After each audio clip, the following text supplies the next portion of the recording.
Governor Steve Bullock announced today he is running for the nation's highest office. Bullock, a Democrat, becomes the 22nd Democrat to enter the 2020 race. MTN chief political reporter Mike Dennison was at Bullock's campaign kickoff event in Helena and files this report on the not unexpected move by the governor. Governor Bullock kicked things off at 4 a.m. Tuesday with a 2-minute, 44-second campaign video going heavy on his campaign theme of getting big money out of politics and how it has skewed the system against the average person. I believe in an America where every child has a fair shot to do better than their parents. But we all know that that kind of opportunity no longer exists for most people.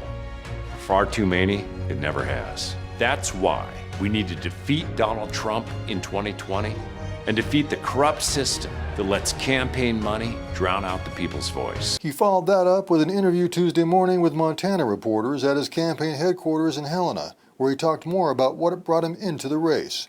As he put it, the country has become more and more divided, and he has a record of bridging the political divide to do good things for the people, like expanding Medicaid coverage in Montana and cracking down on dark money in politics.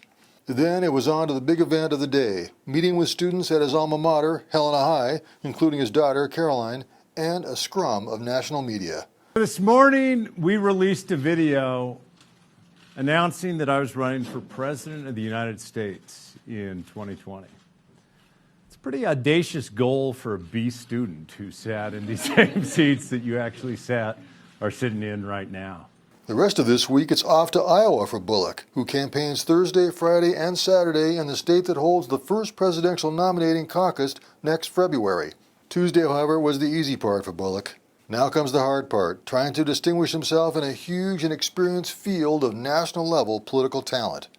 He'll talk about winning in a Trump state and rural America, and his bona fides on fighting and spotlighting corporate money in politics. But will it be enough for a late entry into this crowded, star-studded race? For Steve Bullock, it's been quite the winding trail, from this high school to governor of Montana. Now he'll try to make the jump to a much higher level and extend that political journey. Reporting from Helena, Mike Dennison, MTN News.